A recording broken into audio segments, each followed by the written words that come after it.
ones here off. You're gonna need a butter knife or something flat to pry it off. You don't want to like warp the metal, but the very first time the fender comes off, there's like a molding or something under here that holds it in place. This seals it, right? Next, you want to take off this headlight here. This is 2 screws here and here. The light will come off, and behind it is an electrical plug that plugs into the light. It's all you do is squeeze it, and that'll pull apart from the wire and the socket that it plugs into on the light. Once you take this off, there's a bolt back here you have to take off to release the front of the fender. There's also like a little plastic tab, but that's easy to get off. You just pry it apart. A little like plastic, hard to describe, a little plastic tab in there. There's 2 more bolts under the headlight. Give me 1 second. You just, not that the Leafs are in a great spot. For this, you'd have to raise your headlights because there's no other way to get at it. But there are 2. I can't really get a good angle on it, but there's 2. Can you get at it from under? There's 2 bolts that go right in here. It's really hard to see.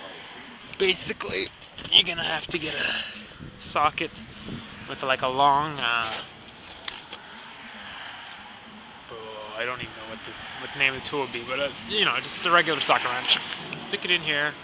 Has to be pretty long, and there's 2 bolts that will release it from the fender, release the fender from the body. Right in here, you're gonna have to stick your arm in through here to get at them. Unless that's the quick way. If you really want to, I guess you could just take the headlight assembly off, but I didn't. But yeah, the 2 bolts would be right in here. When I put mine back on, I just didn't put those on because if I need to remove the fender again, it's just too much of a pain in the ass. Other than that, there is 2 bolts down here at the bottom of the fender, like right where the door starts, or where the door ends, and the front fender starts. 2 bolts here. These ones here are prone to snapping off, so you have to be extremely gentle with them. Get WD-40 or something to loosen them up. Something better than WD-40 actually, because they're extremely prone to snapping. One snapped off on the other side. Luckily on this side I didn't. When I was researching on the forums, I was told to be extremely careful, so anyone watching this video, be extremely careful. Then you're probably going to have to release this plastic. This is the plastic that protects the inside of the wheel well. And you're going to have to release this from like these little plastic steel tabs. I didn't put it back on yet, but I will be putting it back on. Need to do that. Here, you know, another bolt will be here, but I put a tie on for now, just because I'm still in the middle of doing the work. And there's 2 more bolts in a really odd location. It's under here. Where are you? Oh, there it is. 1 second.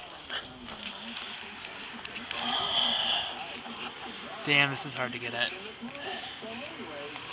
Basically, you come in here, you plastic things here, you have to pull it back. You're going to see this here, this thing here. This, and another bolt goes here, and 1 bolt goes here. And these 2 are the last 2 that hook to your fender. Once you release those, you should be able to take the fender off, no problem. Just make sure you take this off first, and get all the bolts. This is a pain in the ass too. You're gonna have to, like, I didn't even know how to get that off, so I had to like pry this plastic part off so I could get the old fender off.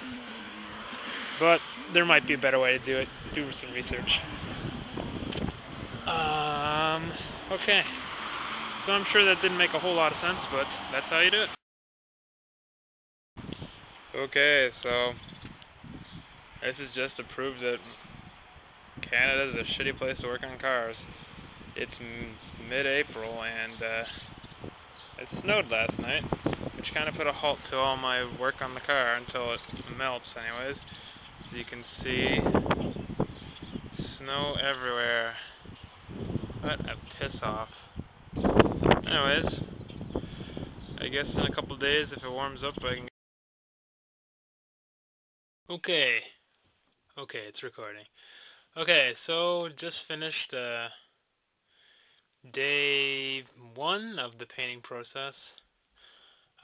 Well, day 2 technically if you count sanding. Spent an entire day sanding, first with like 80 grit, then 100, 200, 300, and 400 to rough up the surface. Did the entire car, and then I started the $50 paint job, which is basically bought a can of Tremclad, white, and a can of black Tremclad, and mineral spirits, and thin out the paint and paint the car. I did 1 coat so far, and you know, it's not gonna be anywhere near professional quality, but not bad so far. Have to do another coat in the morning. Basically ran out of daylight, so don't really have much choice. But as you can see, it's not bad. Can't really tell that there was a red fender there. The hood I didn't paint yet, but the rest of the shell has been painted. And it's stored in this really tight garage, which is not my home garage, but where I'm gonna keep it for now because I couldn't get to the back of our garage where the Civic and stuff was.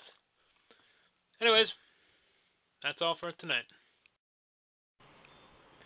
Okay, so I finished day 2 of the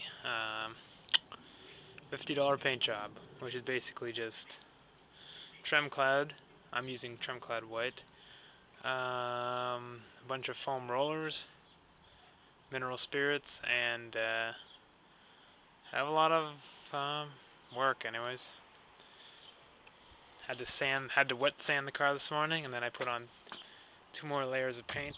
You can see it's nice and white. I taped up some of it. I wasn't too concerned about messing up the bumper because I'm going to repaint it anyways.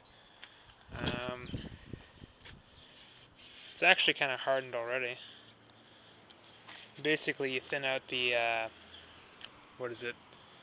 thin out the Tremclad with the mineral spirits. It's supposed to be the ratio of 80% paint, 20% Tremclad. Anyways, if you look, well, you can't really see, but it's got like that orange peel type surface to it, which you have to take off with wet sanding. Anyways, it actually turned out alright. Not perfect, and anyone who's expecting to get a perfect paint job for $50 is smoking something. But it's not bad considering how bad condition the car was in before.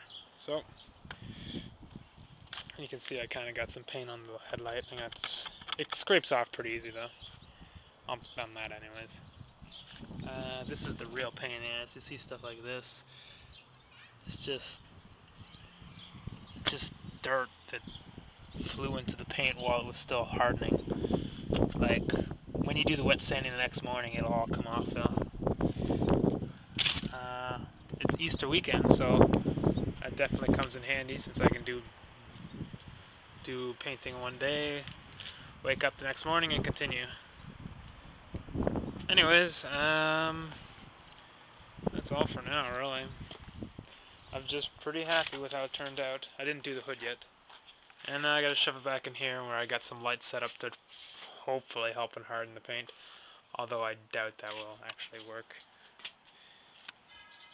Anyways.